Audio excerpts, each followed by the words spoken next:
Boom. I am so stoked. This just came in the mail. It is a GoPro Hero Black something creator. I don't know what kind of GoPro it is. It's one of the newer ones. But pretty much since I'm going to be doing this twice a week now, I needed to get something that's going to be very convenient. So this bad boy, I think this is just the grip and the tripod. And then here is the GoPro itself. So it's the Hero 10. It comes with a microphone because obviously you're listening to this right now. It's not the best quality.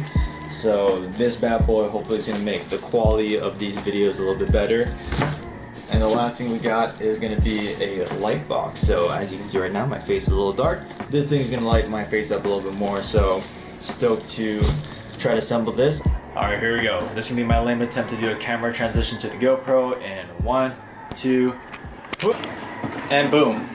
GoPro time. I hope the audio is a little bit better.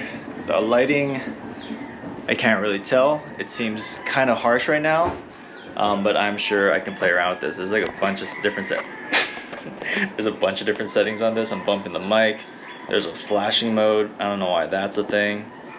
And I can turn it off altogether. So I'll be playing around with this a lot, but hopefully the GoPro is going to help streamline this entire YouTube creation process and I can get a little bit better at this faster. So now this is all set up, I'm off to my trail run. Here we go. Alrighty, so I'm on my way to my trail run right now. Figured a good topic for this video is going to be kind of what my game plan is for my ultra marathon. So if you guys don't know, because I don't think I even announced it on YouTube yet, is I'm planning to run the 100-kilometer Go Big ultra marathon on the Big Island. I'll be running from Kilauea down to Kailua Kona, South Kailua Kona, at the end of December. I think it's actually on New Year's Eve. 62 miles. It's going to be a long race, and I have a lot of training to do. So in the meantime, what I've been doing is going on trail runs twice a week. I'll go on Tuesdays. It'll be a shorter one. Today, usually it's about 4 to 5 miles, and then it'll be like 12 to 1500 feet of elevation gain. And the reason why I'm doing that is because it's helping me to train my legs to get stronger. Just running on the road is great for building that aerobic capacity, but when it comes to ultras, time and time again, I've heard you gotta build strong, sturdy legs. So I've been doing a lot of hills, a lot of elevation gain. The race itself is going to be primarily downhill, so it's going to be a quad killer. Gotta make sure my knees are strong for that. And I'll be doing one medium long run on the road on Thursdays, and then on Sundays is my long trail run, and that's what I did in the last video and what I'll be doing this upcoming Sunday. So pretty much that's my game plan right now. I'm still a little over 6 months out to the race, so I still have quite a bit of time to build up that distance. One of the races I'm going to be signing up to build up to that 100-kilometer distance is a 50-kilometer race in Tantalus, where I'm going right now, and it's the Tantalus Triple Trek at the end or the beginning of September. That one's going to be anywhere from just about 30 miles and 6,000 feet of elevation gain. So it's pretty much uphill, downhill, uphill, downhill, uphill, downhill. A lot of climbing, a lot of descending, and that should give me enough time and help me build, again, my legs to be nice and strong for that December race. So that's kind of my game plan. After this run, we'll go a little bit more in depth of how I'm going to be training, what are some of the things I'm going to be focusing on, and especially how am I going to be running this ultra marathon after having 4 reconstructive knee surgeries. I'll see you guys after the run. Alright, so the first thing I would say as far as how I've been able to run, and if you guys have been following me long enough, you'd know that last November I ran my first marathon at the New York City Marathon, which was an amazing experience. To me, that in and of itself I thought was the furthest people run. But during that process, I found out about ultra marathons and that people run 50, 100 miles and plus. And I wanted to see, and it got me thinking down this road of how is that physically possible? You know, for me, my doctors told me after my last knee surgery I would never be able to run again, period. Forget a marathon, running a mile. And for the most part, they were right at first. I mean, walking 10 feet was painful at first. Then walking a mile was painful. But then after doing it, compounding, building strength, you know, your skeletal muscle system is super, super impressive when it comes to adaptation. You know, when you're pushing the needs of saying that I need to be able to walk a mile, and you do that consistently, your body adapts. Your bones, your ligaments, tendons, muscles solidify, get stronger for you to do that task. So it just took consistency over time, building small micro victories, and eventually I was able to run 1 mile, and then run 2 miles, run my first 5K, run my first 10K, half marathon, full marathon. So that's the first thing. It's just being consistent over time, slowly pushing the boundary one day after another, and periodizing your workouts. So periodizing, I'm sure you've heard that term before, but if you haven't, all it refers to is that each week builds upon the last, every month builds upon the last. We're creating foundational work and foundational fitness. Hey, Kika! What you crying about? What you barking at, huh? Calm down. Calm down. So like I was saying, building each week upon the last. So at first, running a mile is gonna be hard, but that's gonna become easy. And then when that becomes easy, you run 2 miles, and so forth and so forth. And that allows me not just for my skeletal muscle system to adapt, but allows my aerobic system to adapt, my lactic threshold to adapt, allows my body's ability to deliver glucose to adapt. And so just doing that consistently over time allows me to run further and further and further. However, because of my history with knee injuries, I have to do a little bit more. So the one thing that has been my saving grace is strength training. So although I've been running a whole bunch, I'm still consistently weight training about 2 to 3 times a week. And a lot of that training is based around strengthening the muscles around my legs, my knees, my hips, my core, to make sure that I can handle those miles. The one thing a lot of runners don't do, and they don't train, and this goes for people in general, not just runners, is your anterior tibialis. If you follow anyone like Knees Over Toes guy or the ATG training philosophy, essentially is that training your knees over your toes is gonna help bulletproof your knees. Now, typically when it comes to training, like doing squats and whatnot, we want to try to avoid our knees going over our toes, which is true. That could put a lot of anterior force on our knees, and that could be problematic. However, if you think about it, whenever we are running, I'm going to put this down, let's see if we can see this. And so whenever we're running, we're actually going to always be in this position where our knees, when we land and plant, our knees are going to be over our toes, right? So since that's the movement pattern that we are going to be going through, it would only make sense that we train for that movement pattern.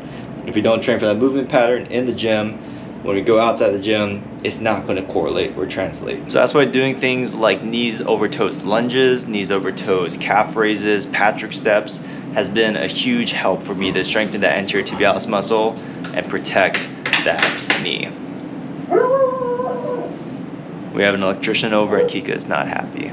So I'm going to go through a few exercises that I can show you that can implement into your training program that will help strengthen up and protect those knees. So the first thing we're going to do is the knees over toe lunges. So you can start off with an elevated platform that's going to be the least resistance for that knee. You're going to be going to pain for this one. So let pain be your guide. Don't be trying to drive through discomfort. You're going to allow yourself, again, consistently over time to get a little deeper, a little bit deeper, a little bit deeper. So we're going to get an elevated position. We're going to be stepping up. And from here, we're driving our pelvis forward, keeping that core tight, squeezing those glutes through. And then we're going to get to the point where our knee is going over our toes, heel is still flat on the ground. And then we're just going to try to push through a little bit further, come up onto our toes, come back and relax, back down, and then repeat this process. First, go as far as you can while keeping that heel on the ground, and then roll forward onto the ball of your foot, come back, relax, and repeat. Over time, that's going to get easier, and then you can transition to doing it on the ground. Same thing, planting, dropping your hips forward, try to get that knee as far as over our toes as we can. Their heel is still planted, and we're going to be then rolling up, forward, and back, stand up, back down, push, push, push, rolling up, and repeat. Again, this positioning, this is my knee I've had 4 reconstructive knee surgeries on. Obviously, after my knee surgery, I could not get into the position for months and months and months. Over a year, I couldn't do this, but consistently by doing this, I've been able to get into this position nice and steadily. And so when I go on these trail runs, I have a bunch of nasty roots and rocks, and my knees get into crazy positions. I feel confident, I feel strong because I've trained for it. So not only is running going to be important, being consistent with that, but doing the things outside of the trails that's going to help keep you safe, rehabbed, and strong to do as long as you want.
That's pretty much what I would do in a typical training session. I keep everything pretty simple. It's all compound, body weight, free weights, and nothing too crazy. It's all about consistency over time. So I don't do anything where I'm just gonna blow up and I can't work out for the rest of the week.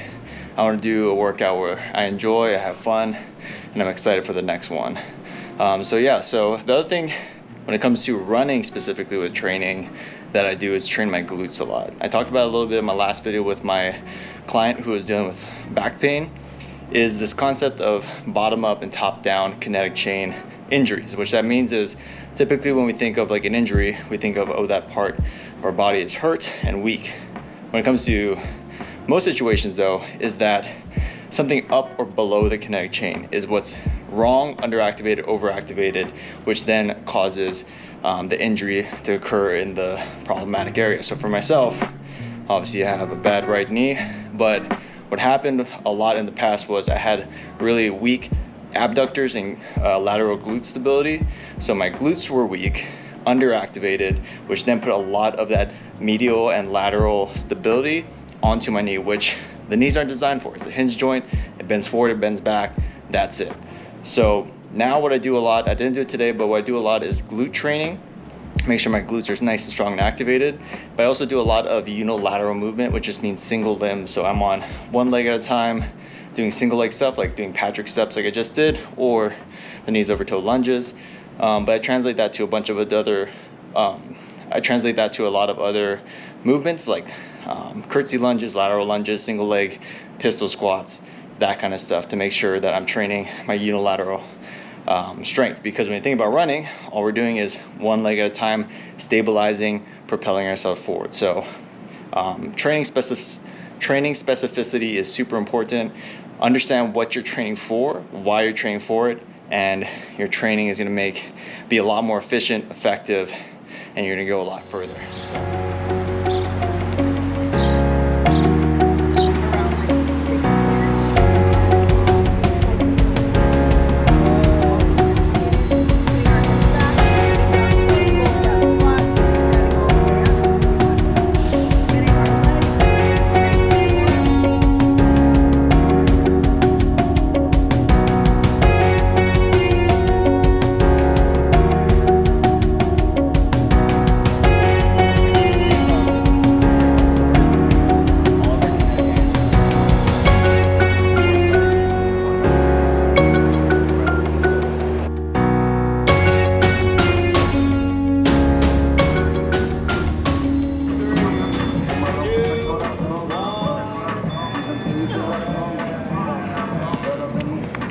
Great job, everyone. Give each other a high five. You guys did great today.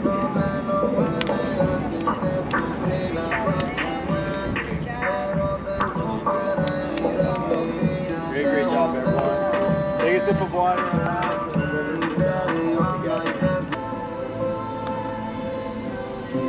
Coming down to our mat, onto our hands and our knees. Flexing our spine, head up towards the sky. Pulling our head through our shoulders, rounding our back, tucking our tail under.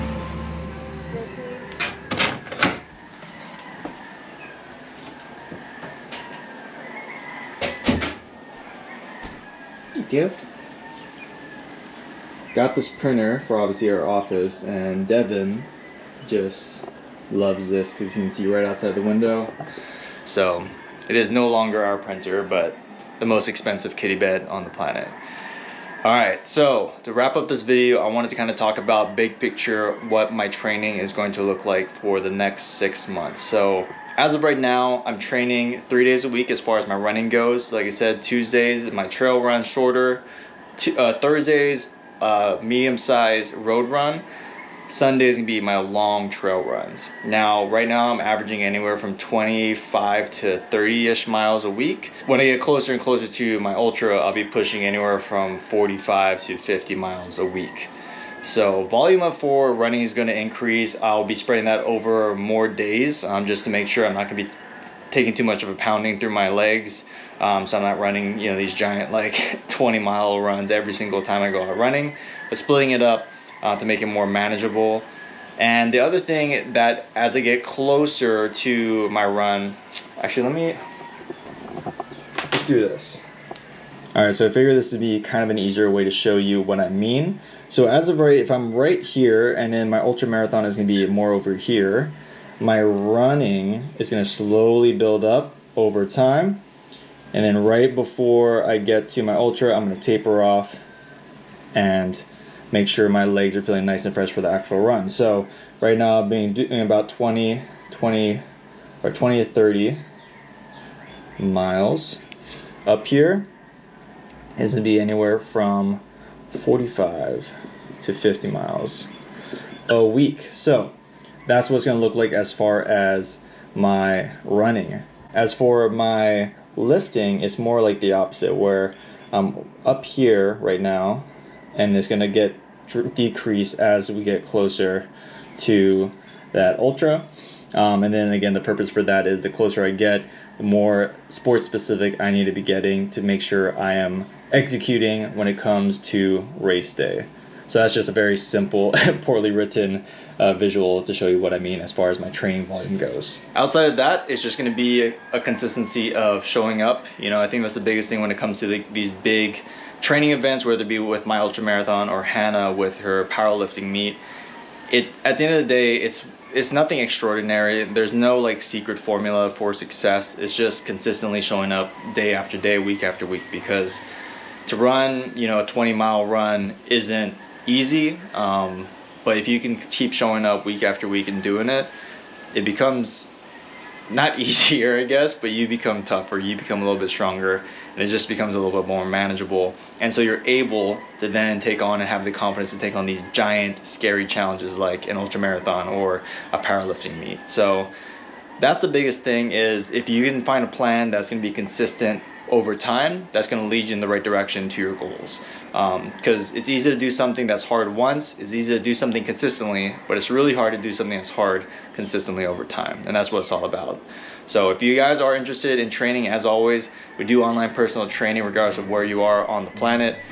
We can work with you one-on-one, give you a customized training plan, working with myself or with Hannah to make sure that we are getting you to your goals that you want to get to. Links for that are below. But as always, thank you guys for watching. See you guys in the next video. Don't forget to be kind, train mean. See ya.